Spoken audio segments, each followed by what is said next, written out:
Heaven Official's Blessing. Chapter 227. Audio source: WuXiaWorldAudiobook.com. Burning the flames of karma. Demonic god descends upon the royal capital. Lord Rainmaster, Xie Lian called out. The Rainmaster was riding the black ox, her head held high, and she inclined her head in greeting towards him. Pei Ming was carried on the ox behind her, having been burned by raging fires and drenched into a drowned rat by the pouring rain. His hair was a complete mess, an utter bundle of misery. When he blearily blinked open his eyes, he realized it was actually the Rainmaster who had caught him, although the other was wholly focused on driving the ox, not looking at him at all. Nonetheless, his current state of not-handsomeness was exposed to everyone, and he felt rather embarrassed, immediately sitting up. Lore. Yet unexpectedly, the moment he opened his mouth, a ring of black smoke was spewed from his mouth. Rongguang was enraged. "I can't believe you need a woman to save you, and it's you Shilong too. Pei Ming, you're such an embarrassment." Pei Ming was vexed, and when he opened his mouth another string of black smoke came out. "Can you shut up?" On the other end, Pei Su and Ban Yu welcomed the Rainmaster, who smoothly landed and was supporting Pei Ming up. On this end, upon the body of that fiery demonic giant, millions of rubble were rolling down. The falling rocks were still burning with blazing fires, each crashing towards the ground rapidly like a meteor shower. The rain enveloping the skies was coming down harder, but the fires refused to be extinguished. It seemed Zhen Wu had strengthened the spiritual powers within the flames. Even if the raindrops could put out the fires, it'd be useless, since giant boulders would still fall to the ground, and the royal capital would no doubt instantly suffer thousands of giant craters, killing and wounding a great number.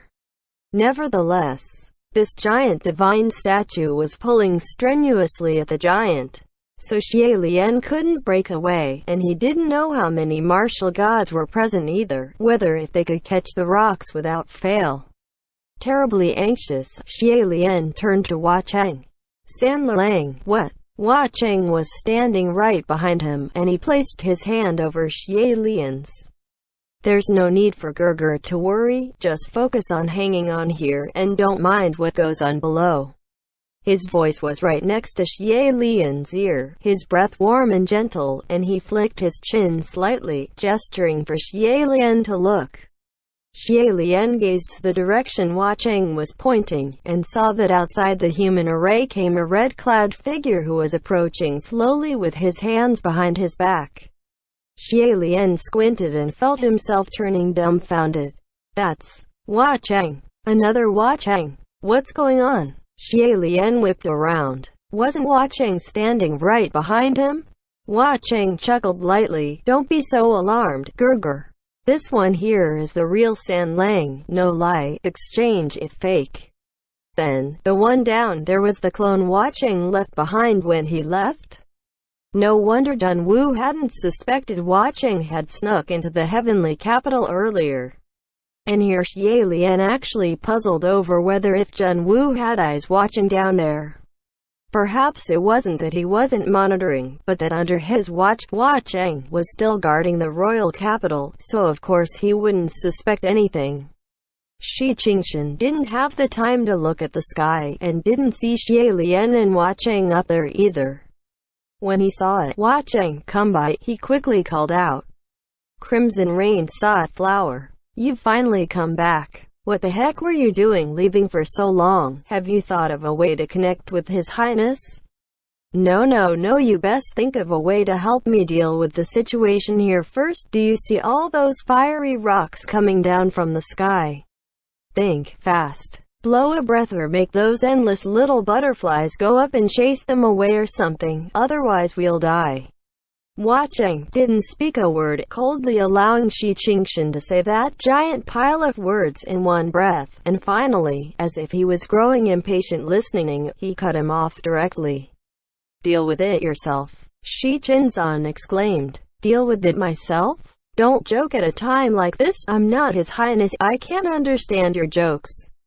How do I deal with those rocks on my own?" Before he finished his sentence, Hua Cheng seized his back collar and yanked them out of the human array directly.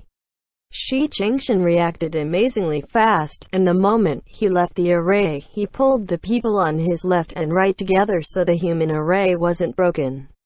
Yet unexpectedly, after Hua Cheng had pulled him out, he wasn't done, and a hand came swinging, smacked him and sent him flying out.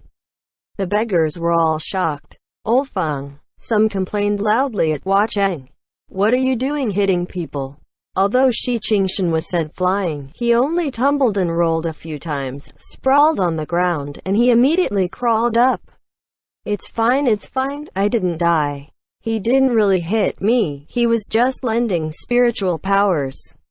Really? Shi Qingshan examined his hands, then looked at his own body, emitting spiritual light from head to toe.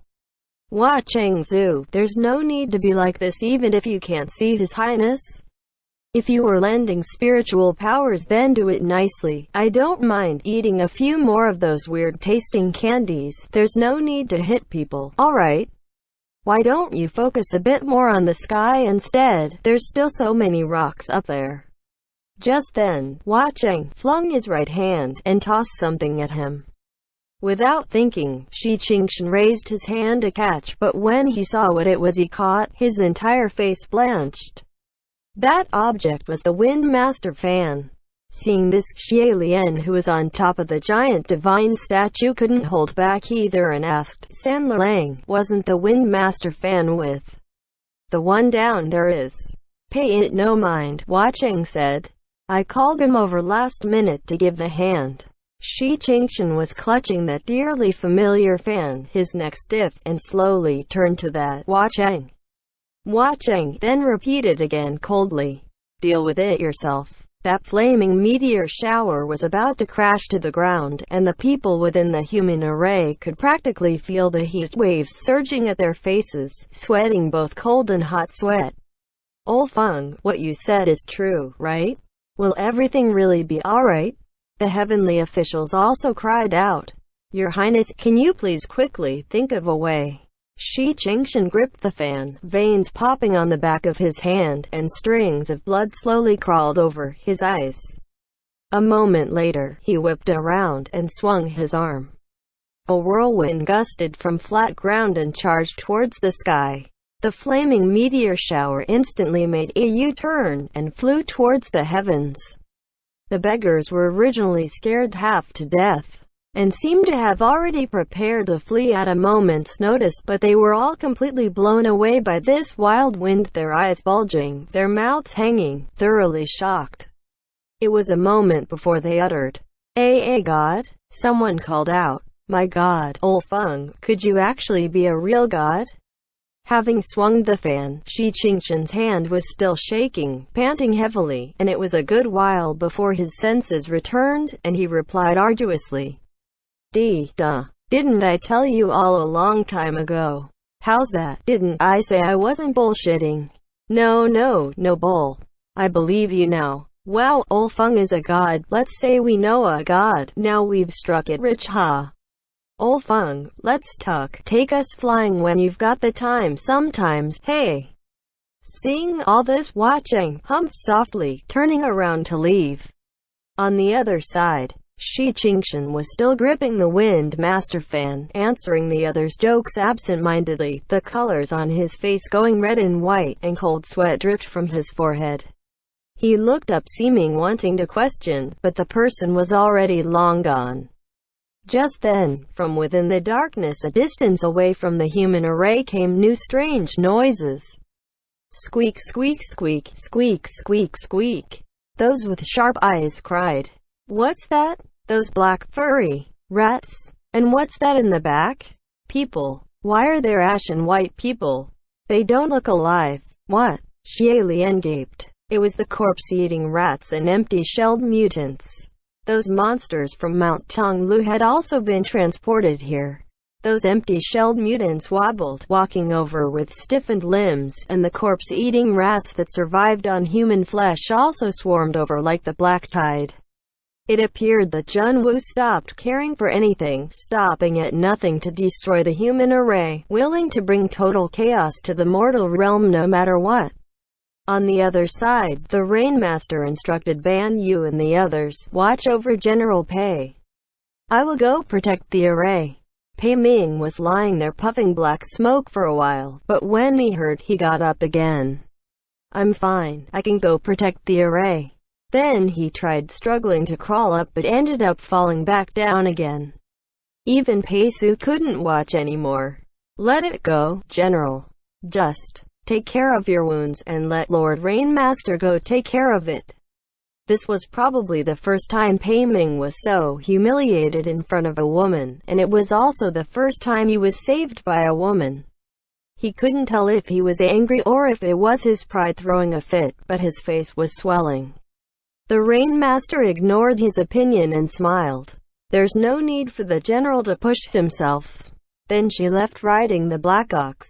"Lord Rainmaster," Pei Ming called. Just then, another hand came crawling up, catching his neck. A voice came hauntingly. "Pei darling." Pei Ming was still struggling strenuously, and the moment he heard this voice he was exasperated. "Why are you still around?" Zanji had actually been around from the beginning, since Ban Yu had taken both her and Kamo, who had been injured by Rong Guang, down. Hearing that Pei Ming's tone was unkind, she instantly turned malicious. "Why am I still here? I've always been here. What are you doing staring at Rainmaster? Have you changed your affections? You wanna go chase after her now, huh? What's so good about her? I won't allow it." Pei Ming finally couldn't endure this any longer, and shoved her away, exclaiming angrily, "Zanji, why does your brain only think of things like this even at a time like this? It has nothing to do with changing affections. I've barely exchanged words with the Rainmaster." This was the first time he moved against Zanji, and Zanji was harshly shoved onto the ground, completely stunned. It was a good while before she said incredulously, "Pei darling, I think of you because I love you. Is that so wrong? You have never been so mean to me before. Do you really hate me so much?" Pei Ming used the sword to help himself stand up. "I can't get through to you." Zanji still wouldn't give up. "Tell me, are you really going to leave me? I've done so much for you. Aren't you touched at all seeing me become like this? Don't you feel guilty at all? Haven't I told you hundreds of years ago already?" Pei Ming shouted. Zanji was stunned and dumbfounded. She didn't know what to do, but her hands gripped the hems of his robes in a death grip, hopping staggeringly with her broken legs. Pei darling, wait, why don't we talk a bit more?" Ban Yu watched her, and while she knew it was Pei Ming who abandoned Zanji first, this female ghost also killed countless after, trying to kill them time and time again. Still, looking like this, she was a little pitiful. Pei Ming looked back at her, and in the end, he only said, "Zanji, it's time you wake up." "Wake up what?" Zanji was confused. "That you've become this way. I'm part of the reason, but a majority of it is by your own decisions. You've done so much, but you can only move your own heart. I'm a steel-hearted man. Rather than love me, why don't you go love yourself?" He yanked back his robes from Zanji's hold, and left without looking back. On the end of the human array, after Shi Qingshan swung the fan, there wasn't much spiritual powers left. After a mess of a panic, they could only have the Rainmaster and several of the martial gods to go and defend first. Yet unexpectedly, right then, there was a rowdy commotion coming from all around. "Quack quack, is this the royal capital? Quack, such big houses, quack. What fuss are you making? Chengju's houses are bigger." "Yes, and they're not as pretty as Chengju's houses either." From the ends of the streets, the alleyways, the eaves, all sorts of weird-shaped heads appeared, extremely lively. All of a sudden, all the monsters and demons from the ghost city had swarmed out.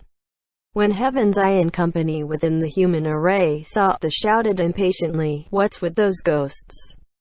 Go away. Go back. We're at the foot of the Emperor. How dare you all come mess about at the royal capital? You pig spirit, you dare show your face in front of me?